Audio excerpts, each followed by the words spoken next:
اعوذ باللہ من الشیطان الرجیم بسم اللہ الرحمن الرحیم۔ عزیز طلبہ، ہم نے نظم حمد کا آغاز کیا ہوا ہے۔ شعر نمبر 4 تک ہم جو ہے وہ پڑھ چکے ہیں۔ آج بقیہ جو اشعار ہیں اس نظم کے اس کا جو ہے وہ مطالعہ کرتے ہیں۔ شعر نمبر 5 کا جو ہے وہ دیکھ لیتے ہیں مفہوم کیا ہے۔ وہی ہے کائنات اور اس کی مخلوقات کا خالق۔ وہی ہے یعنی اللہ تعالیٰ۔ اللہ تعالیٰ جو ہے اس نے یہ کائنات بھی تخلیق کی ہے، اور اس کائنات میں جتنی بھی مخلوقات ہیں، اس کائنات کے اندر جو کچھ موجود ہے، سب کا خالق، سب کا تخلیق کرنے والا جو ہے وہ کون ہے؟ اللہ تعالیٰ ہے۔ تو اللہ تعالیٰ نے یہ کائنات اور اس کی تمام جو مخلوقات ہیں ان کو تخلیق کیا، ان کو پیدا کیا۔ نباتات کہتے ہیں پیڑ پودے، درخت، گھاس، جڑی بوٹیاں، جتنی بھی زمین سے اگنے والی جو چیزیں ہیں یہ نباتات کہلاتی ہیں، پیڑ پودے۔ جمادات ایسی چیزیں جو حرکت نہیں کرتی، جیسے پہاڑ ہیں، ٹھیک ہے، چٹانیں ہیں بڑی بڑی، معدنیات ہیں، کوئلہ، پتھر، اس طرح کی جو چیزیں جو جمود کا شکار ہے، جو حرکت نہیں کر سکتی خود سے، یعنی پہاڑ وغیرہ اور اس طرح کی جو چٹانیں وغیرہ اور جو معدنیات ہیں۔ اور حیوانات یعنی جانور جتنے بھی، اس میں انسان بھی جو ہے وہ شامل ہے۔ تو یہ جتنی بھی مخلوقات ہیں ان سب کا خالق، ان سب کا پیدا کرنے والا اللہ تعالیٰ ہے۔ تو کائنات کو دیکھیں، اس کائنات کی وسعت اور اس کی پہنائیوں کا ہم اندازہ نہیں لگا سکتے، اور یہ کائنات جو ہے وہ اللہ تعالیٰ نے تخلیق کی ہے۔ پھر اس کائنات کو مزین کرنے کے لیے، اس کو آباد کرنے کے لیے، اس کو سجانے کے لیے اللہ تعالیٰ نے بے شمار چیزوں سے جو ہے وہ اس کو بھر دیا۔ تو جب ہم ان چیزوں پر غور کرتے ہیں تو انسان جو ہے وہ اس نتیجے پر پہنچتا ہے کہ ان کو پیدا کرنے والی ذات اگر کوئی ہو سکتی ہے تو وہ کون ہے؟ وہ اللہ تعالیٰ کی ذات ہے۔ یعنی یہ تمام جو چیزیں ہیں یہ اپنے خالق کی طرف، اپنے پیدا کرنے والے کی طرف جو ہے وہ اشارہ کرتی ہیں۔ کوئی بھی عمل جو ہے، کوئی بھی اثر جو ہے، کوئی کام جو ہے وہ اپنے عامل کی طرف، اپنے کرنے والے کی طرف جو ہے وہ اشارہ کرتا ہے۔ جو بھی دنیا میں کام وقوع پذیر ہوتا ہے وہ ہمیں بتاتا ہے کہ اس کام کو کسی نہ کسی نے انجام دیا ہے۔ کوئی چیز جو ہے دنیا میں تب تک جب تک کوئی بنانے والا اس کو نہ بنائے وجود میں نہیں آ سکتی۔ تو یہی جب چیز انسان اس کائنات کے اوپر جو ہے وہ لاگو کر کے غور کرتا ہے تو وہ اس نتیجے پر پہنچتا ہے کہ یہ تمام جو چیزیں ہیں کائنات میں، جتنے بھی پیڑ پودے، درخت ہیں اور جتنی بھی مخلوقات ہیں، اس کے علاوہ جمادات، یعنی آپ چٹانیں دیکھ لیں، معدنیات دیکھ لیں، بلند و بالا پہاڑ دیکھ لیں، اور اس کے بعد پھر جب آپ جانوروں کی قسموں پر جو ہے وہ غور کرتے ہیں تو بے تحاشا قسموں کے، بے تحاشا انواع و اقسام کے جو ہے وہ جانور ہمیں دنیا میں نظر آتے ہیں۔ تو ان پر جب غور کرے انسان تو وہ سمجھ جاتا ہے کہ یہ تمام کی تمام جو مخلوقات ہیں ان کو پیدا کرنے والا، ان کا خالق کون ہے؟ اللہ تعالیٰ ہے۔ اللہ تعالیٰ ہی اس کائنات اور اس کی مخلوقات کا خالق ہے۔ نباتات کا میں نے مطلب آپ کو بتایا، پیڑ پودے۔ جمادات میں نے آپ کو بتایا پتھر وغیرہ، چٹانیں، اور جتنی بھی معدنیات ہیں، کوئلہ، جو بھی زمین سے چیزیں نکل رہی ہیں معدنیات کی صورت میں، وہ سب جمادات کے زمرے میں آتی ہیں۔ اور حیوانات جو ہے یہ کیا ہے؟ جو جانور وغیرہ جو ہے۔ تو یہ تمام چیزیں، جو بھی کسی بھی قسم کی چیز ہو دنیا میں، کوئی ہو، بے جان ہو، جاندار ہو، پیڑ ہو، پودے ہوں، درخت ہوں، جڑی بوٹیاں ہوں، سب کا سب جو ہے وہ اللہ تعالیٰ کا پیدا کیا ہوا ہے۔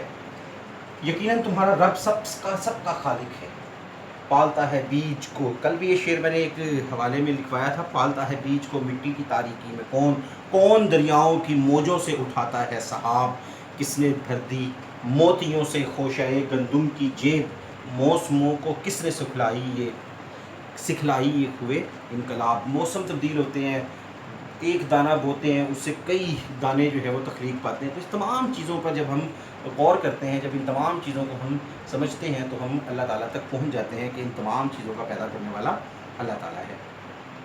شعر نمبر 2، وہی خالق ہے دل کا اور دل کے نیک ارادوں کا۔ اللہ تعالیٰ نے ہمارے دل کو تخلیق کیا، اور اس دل میں جتنے نیک ارادے پیدا ہوتے ہیں ان سب کا پیدا کرنے والا کون ہے؟ اللہ تعالیٰ ہے۔ وہی مالک ہمارا مالک بھی کون؟ اللہ تعالیٰ۔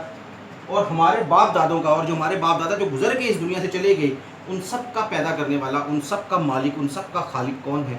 اللہ تعالیٰ ہے۔ دیکھیں اللہ تعالیٰ جو ہے نا ہر چیز کا خالق ہے۔ ہمارے دل کو بھی اللہ تعالیٰ نے تخلیق کیا ہے، اور شاعر کا موقف کیا ہے کہ دل کو ہی تخلیق نہیں کیا بلکہ اس دل کے اندر ہمارے جو ایک خیال پیدا ہوتا ہے نا، ذرا سا ہمارے دل کے اندر جو نیک جو ہے وہ ذرا سا بھی کوئی خیال آتا ہے، کوئی بھی نیک کام کی طرف ہمارا دل مائل ہوتا ہے، کسی بھی نیک کام کی طرف، تو وہ کس کی وجہ سے ہے؟ وہ اللہ تعالیٰ کی وجہ سے۔ اللہ تعالیٰ جو ہے ہمیں نیک کاموں کی طرف مائل کرتا ہے۔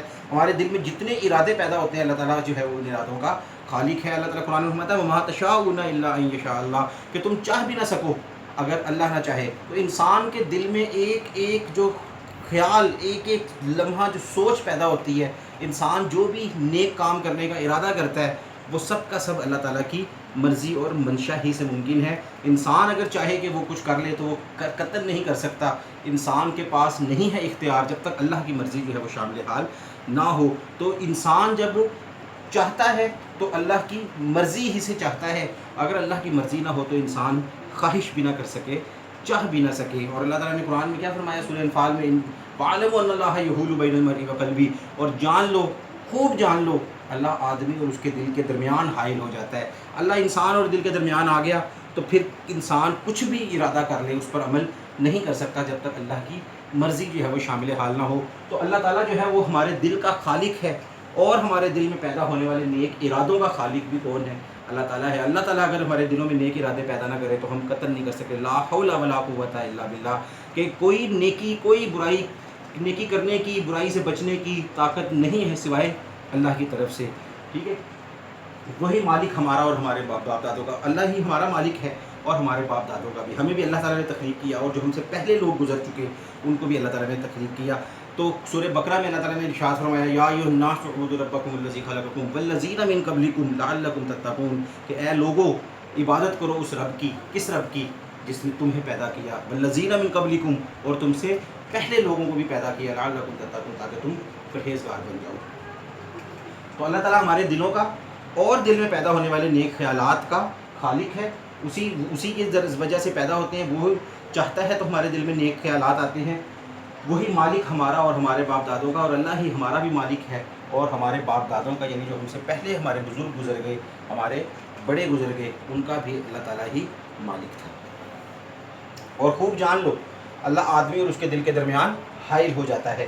اے لوگوں عبادت کرو اپنے رب کی جس نے تمہیں پیدا کیا اور تم سے پہلے لوگوں کو بھی پیدا کیا. تو ہمارا جات بھی ان کے یاد رکھیے گا. ساتھ ساتھ شعر نمبر 7 جو آخری شعر ہے, بشر کو فطرت اسلام پر پیدا کیا جس نے. بشر انسان, اللہ تعالیٰ نے انسان کو فطرت اسلام پر پیدا کیا, اسلام کی فطرت پر پیدا کیا. کوئی بھی بچہ جو ہے وہ پیدا ہوتا ہے جب وہ فطرت سلیمہ پر پیدا ہوتا ہے, وہ اسلام پر پیدا ہوتا ہے.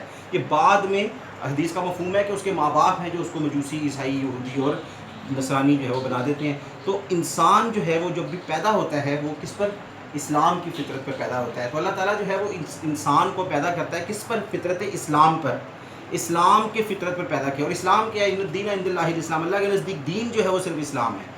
اللہ تعالیٰ کے نزدیک اگر کوئی چیز اتھینٹک ہے دین میں تو وہ کیا ہے؟ وہ اسلام ہے. اسلام ہی ایکسیپٹیبل دین ہے اللہ کے نزدیک. اگر کسی اسلام کو چھوڑ کر کوئی کسی اور دین کو اپناتا ہے تو وہ کبھی بھی ہدایت نہیں پا سکتا, اور نہ ہی وہ اللہ کے نزدیک کامیاب ٹھہرے گا, نہ فلاح پا سکے گا. تو اللہ تعالیٰ جس بھی انسان کو پیدا کرتا ہے فطرت اسلام پر پیدا کرتا ہے. پھر محمد مصطفیٰ کے نام پر شیدا کیا, جس نے شیدا قربان, نثار ہو جانا. تو اللہ کے نبی پر یعنی محمد صلی اللہ علیہ وسلم کے نام پر اس نے ہمیں قربان ہونے کا جو ہے وہ جذبہ